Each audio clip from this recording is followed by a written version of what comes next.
Ger putraku Rarayana lan Jiwa Cakrajaya Raninggi Kusumastuti lan patak-patak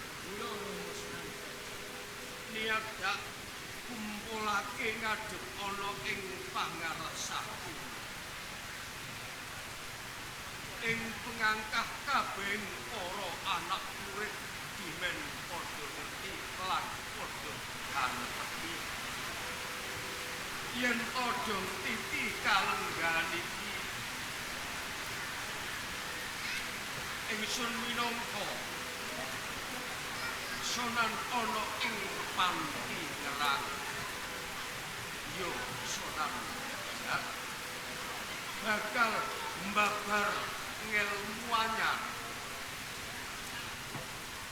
apa to kuwi ngelmu anyar mesti dadi pitak ngelmu anyar kuwi kawastanan pambutaning pati panutuping urip dimen kabeh para titaing jalma manungsa ana ing alam bebrayan padha eling marang tumindake dening sing wis kelakon apa dene sing durung kelakon amarga apa kabeh titaing Gusti Allah Ta'ala ya titaing jalma manungsa katon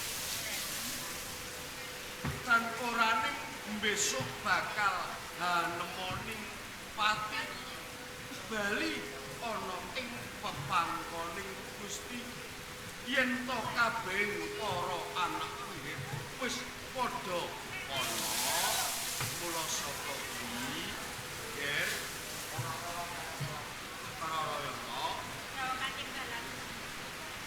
Deng titi kalenggan iki aku bakal andung sekar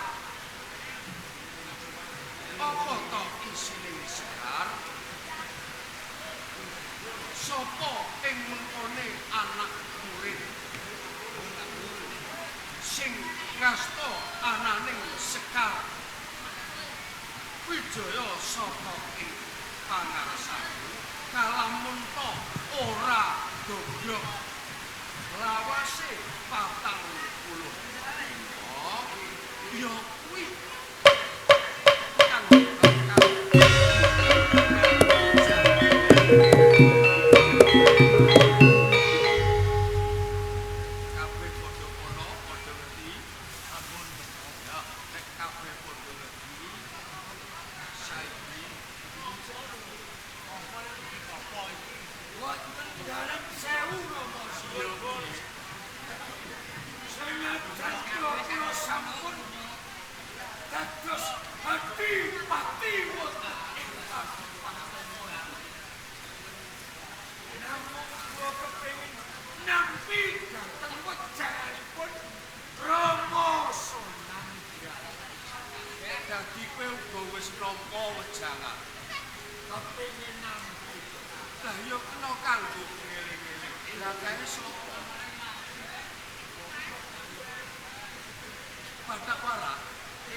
coba ditakoni Pak.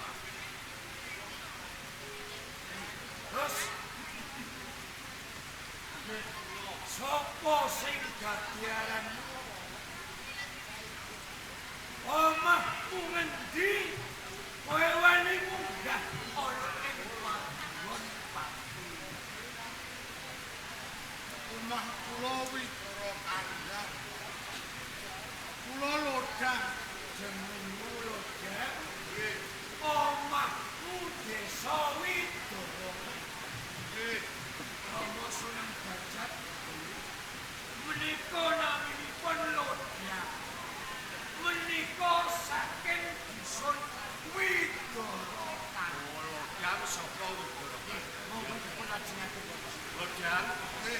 Kaporo pajuan demikian. Nggih. Bener jenengmu Roda. Nggih. Saka ing Widoro Kanda. Saking dusun Widoro Kanda. Lajeng sampean sinten? Nek pancen kowe durung ngerti, ya aku Sunan Derajat. Oh, sampean itu Kanjeng Sunan Derajat. Sunan Rangge. Wah, guru ana ing Pampura. Nggih, beneran. Lah kok kula pun ketemu kalih sampean. Kebenerane piye? Niku Kanjeng Sunan Rangge saking mulire bapak niku kula kan nyantri teng Kasunanan Rangge. Kula dikon lereni tumindak kula.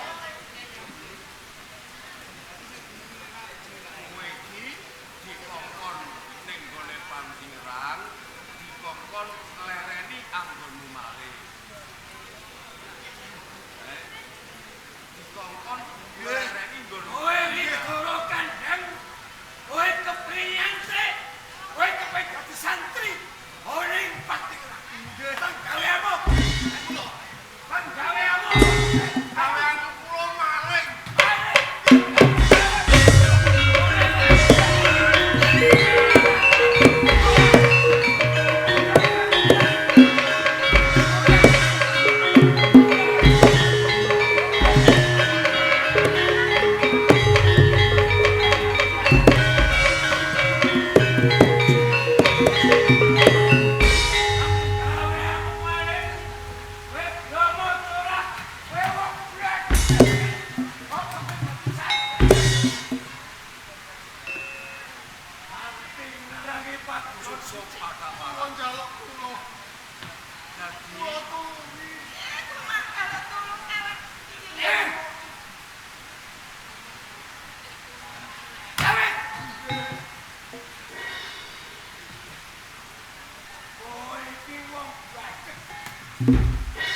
Oh, sakniki pun boten maling. Wis edep dalem maling.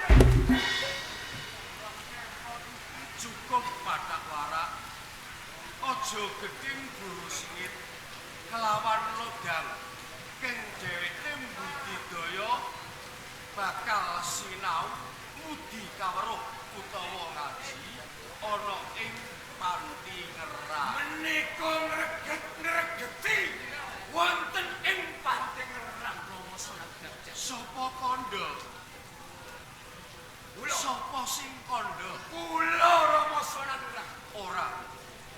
Sapa wae kang mlebu ana ing Panti Ngerang kodakpo yen to tumindake lodang kuwi sing seneng maling, sing seneng gawe kapitunaning liyan. Merga maling kabeh mau uga ana perangane dhewe. Siji maling mesti, loro maling utama, sing telu malinge piyai.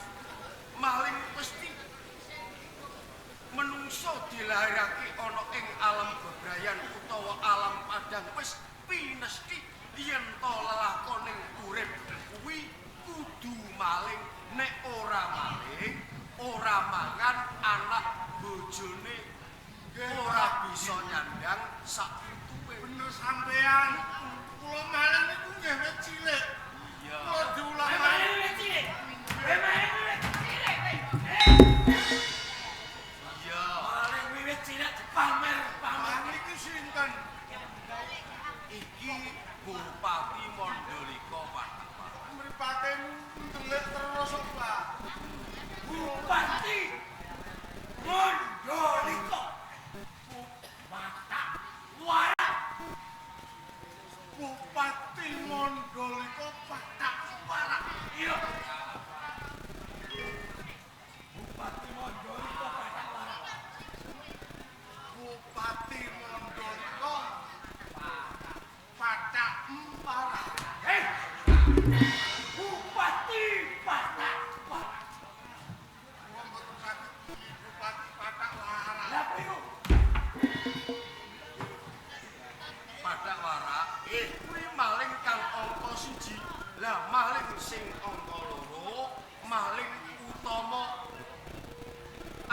dheweke tumindak maling kuwi amarga mbelani marang kabeh para kawula sing padha keserakat kurang sandang kurang pangan nek ana wong sugih gedhe amarga kepengin nyolong bondo bandane nyolong emas-emase dindum-dumake marang kabeh para kawula.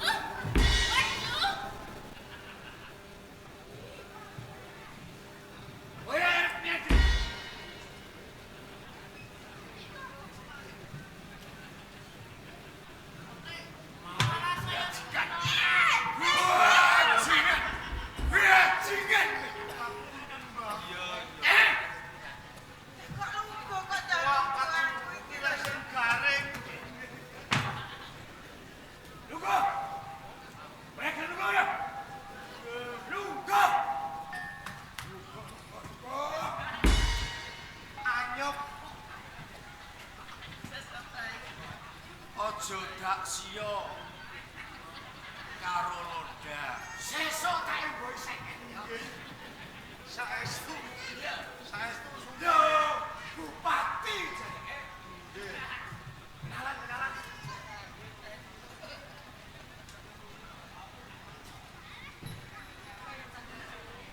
Srawungake. Telok loda. Iya, srawung ki loda. Aku Sunan Kudus ya saya terus masuk. Nggih. Sampeyan bagus. Niki wonten. Oh iya. Nggih. Kula lodang ratakon. Pripun, Mbak? Ya, lodang diwanuke ya. Aku minangka tuwa-tuwaning murid ing Kasunanan Derang. Cakrajaya. Oh, sampean Cakrajaya. Nggih, nggih. Lungguh. Ngene ya, Dang.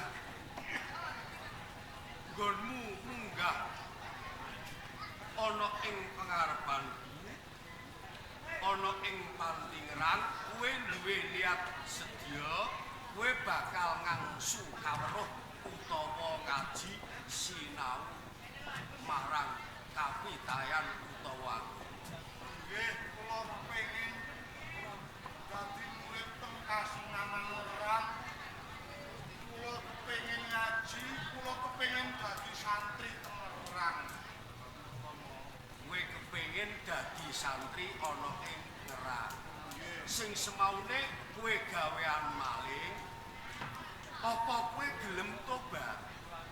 Nggih. Kula purun tobat kula nuruti puringe bapak. Oh, kowe gelem tobat. Nggih. Ya, nek pancen kaya ngono kowe kena sinau ngaji.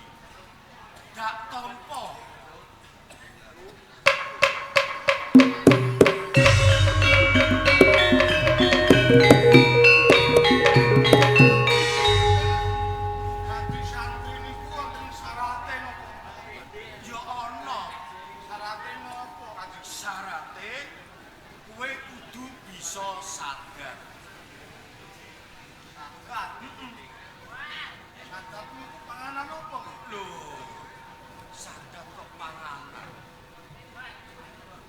Sadat kuwi syarat lan saranane wong ngajikake marang agama Islam.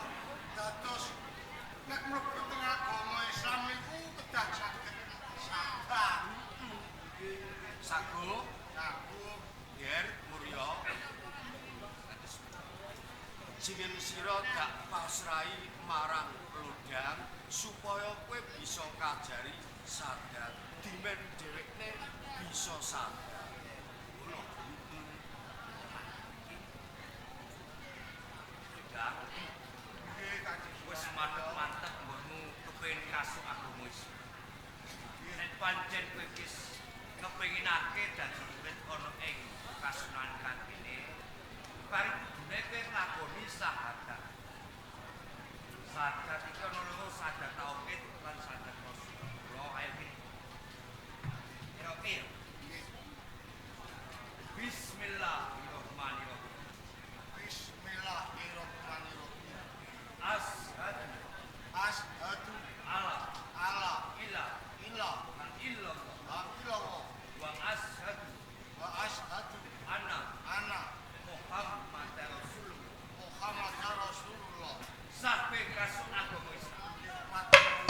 Wis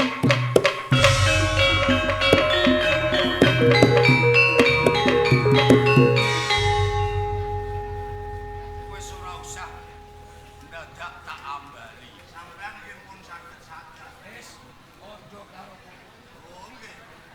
Pripun? Kula kepengin krungu sampeyan saged. Asyhadu alla Asyhadu alla la ilaha wa asyhadu anna Muhammadar Rasulullah. nggih. Sampeyan murid pun karmu temu iki ngene nyantri. Cakrajaya Kusumastuti Patak Parak lan kuwi. Nggih. Kabeh mau minangka kanggo syarat lan sarana jeno sira ngrasuk marang agama Islam. Ing kamangka dong titi kalenggan iki kumpuling kabeh para anak murid, aku bakal mbabar ngeru anyar.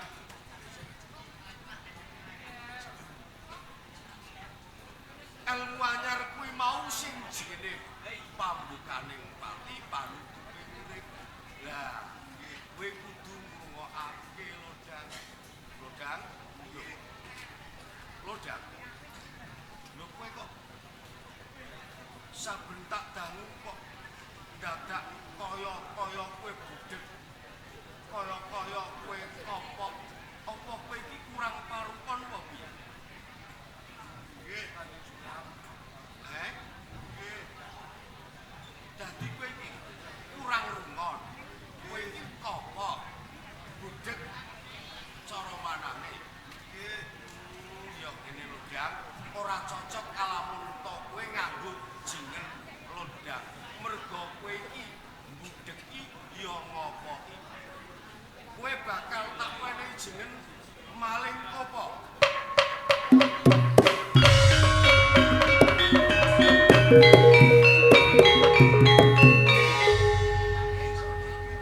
Kula sampeyan wis maling. Ya. Jenengmu maling kopok. Maling kepok. Ya.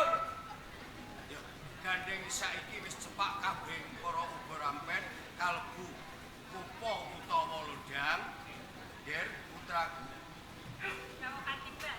Kabeh para murid-murid kono enggal-enggal dunduk sekar ora ing palang.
sami murid wonten ing panjenengan nampi dhateng sesengaran kamangka Rama Sunan Derajat ingkang putra kusumaning ayu Narayana anggenipun paring pasubrata sesengaran dhateng Kang Mas Dipati Cakrajaya Tunjung menika ngangge pawuladan manis manungara dumawa Yayi Sunan Mulya menika kangge pawuladan mesem yu lho kaya ketek uwol iki maling lho ora menika ngangge eseman tansah mesem ning barang dumawa kula Rama Sunan Derajat kula dibalangke kalih kula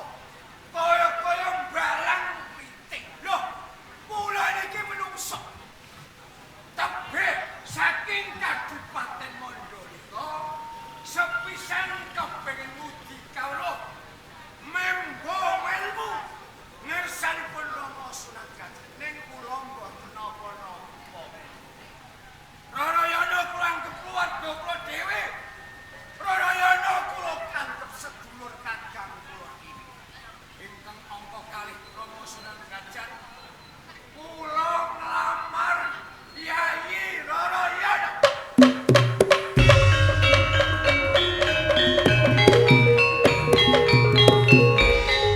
aja kebak ing rasa lan rumangsa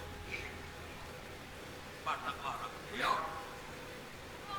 apa kowe ora krasa gene apa jalarane nganti anakku si Narayana nyemyok kembang sak padahe kelawan lah kowe kok malah wani-wani nglamar Narayana aku durung bisa nampa panjenengan dereng saged nampi menawi kula nglamar Narayana ana windanana sepisan kula mboten kepen dadi murid ana ing Patingerang ingkang angka kalih dereng kula damel banjar putih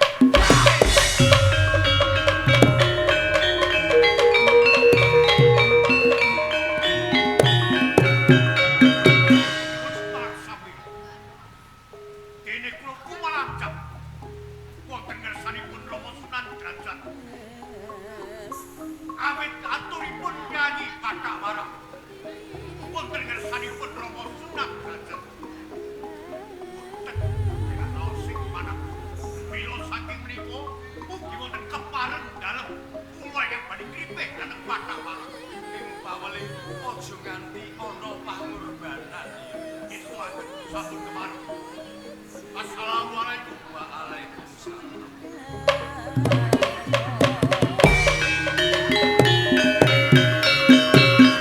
Sampai menika kadosipun. Kula watusan Pramunta Kang Mas Bagajaya piyambak ingkang badhe ngotake kelawan Patak Rama sakit kamula kula badhe nglawan. ya hati-hati sing prayitna aja nganti ana korban ya Assalamualaikum. Waalaikumsalam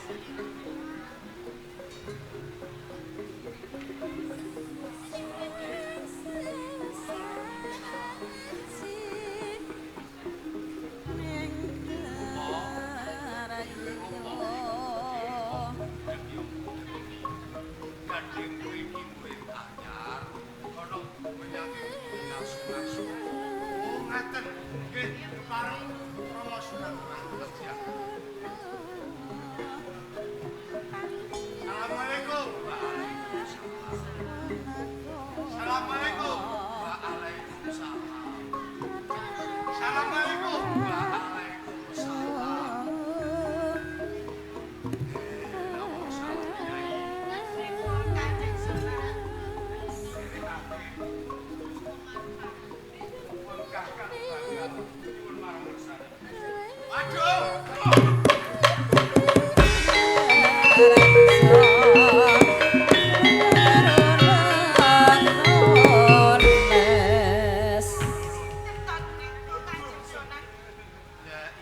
illallah. Matane lagi. Lho kok matane? Pripun to Kaki Sunan kok? Lah aku iki sonane dimatak-matakno. Lah dereng ngertos kok nawi. Yo mek nulis urung ngerti apa anggap ing basane. Iya to. Lan kula mari kok diteki. Lho kowe iki aku kok ora ngerti sangkan paranmu. Lho kowe iki lho sapa? Kula bilang Pilang. dulure lodang. Dulure lodang. Adine lodang mau. Lan ke kula omahe Widoro Kandang. Kok Kula niku kula. Iya nek Kula bilang. Mbok yo ora ora ya usah. ora ning aja ngadeg nang kono. Ora usah katep ora usah apa. Sikil kula ora, Mbak. Iya mbok yo ngregani utawa ngajeni lara yo lara kena. Mbak tak ngelok kene, Mbak. Eh Tak ngelok kene. yo kena. Wong papan panggonan ana ing pamikiran dinar kok kanggo sapa wae sing dene tumindake tumuju marang kabencian. Pengen kaya kakangku mau, Mbak. Kowe kepengin kaya kakak. Lah, pengen piye? Dadi santri, Mbak. Dadi Lho santri. kowe iki uga kepengin nyantri. Iya. Lho iki kok ono santri anyar. Mbak pijet iki sik, Mbak. Sangkane Mbak. kok Mbak. iku lho. Sampeyan iso pijet iki. Sikilku kesliyung. Aku mbok kongkon pijet. Alamu sampeyan sing ideki yo. Lah wong Sunan kok kon mejeti karo sikilmu iki lho ya. Wis sesuk tak golekno tukang pijet. Matur nuwun, Mbak. Sampeyan kok apike ah? Lho aku iki wong apian sampeyan. Nggih. Ora Ngene lho. oleh nggih. Iya, ora dadi apa bilang kowe ngerti karo sedulurmu logam mau tak baikkan. Nggih, kula ngertos niku to. Kula ngertos dulur kula disaduki kalih mau Bupati Pandakwara wau. Kula ngertos kula pun teng mriki. Ngono to. Lho nggih. Ya apa kowe ngerti syarat-syarat? Lho ngertos syaratnya dadi wong Islam kudu maca syahadat loro. Syahadat tauhid, syahadat rasul. Unine asyhadu alla ilaha illallah wa asyhadu anna Muhammadar Rasulullah. Sing tegese Aku nyekseni ora ana pangeran kejaba Gusti Allah lan aku nyekseni yen Kanjeng Nabi Muhammad kuwi utusane Gusti Allah.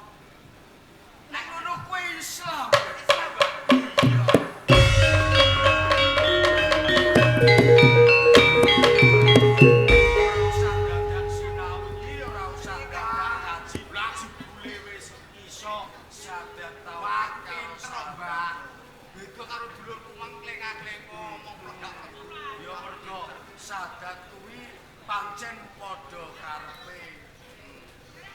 Ning ora beda kowe ngandhakake asyhadu alla ilaha illallah wa asyhadu anna Muhammadar Rasulullah. Jare kowe wani dadi saksi marang ngersane Gusti Allah. Aja dadi percaya marang Gusti Allah. Percaya marang Gusti Allah. Ngono. Ya, Ya, Pak. Nek ngono kowe tak tampa jenengmu mau sapa? Bilang Ilang. Lah kok dandanmu kaya wong kentir, non kaya wong edan. lah mamune kula nggih maling padha karo dulur Ilmuku kegawa saka kowe ngerti nek aku mbaeat karo dulurmu mau. nggih. Wong kula teng mriki suwe kok. Wong kentir. Kok ketik pripun to Sunan? Wong nyolong ilmu kok ora dadak sinau ora kandha karo sing duwe. Ngoten niku jenenge napa? Kentir. Entiri. Nek ngono kowe ora jumbuh nek nganggo jeneng pilah. Kowe maling kendiri.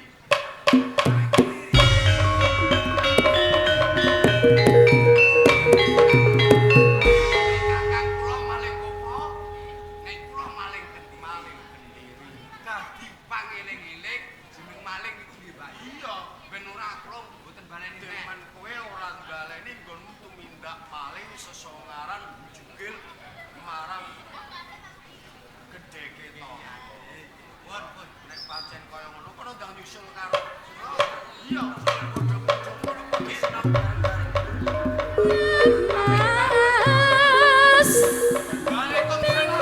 Waalaikumsalam. Oh,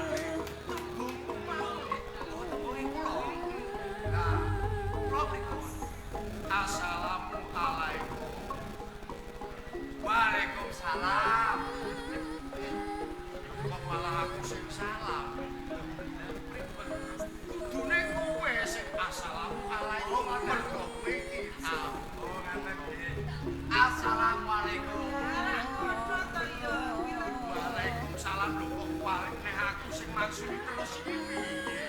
Nggih kula pun salam. Ya wis Mbah, assalamualaikum.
Ampun panjenengan lajengake anggenipun paduka.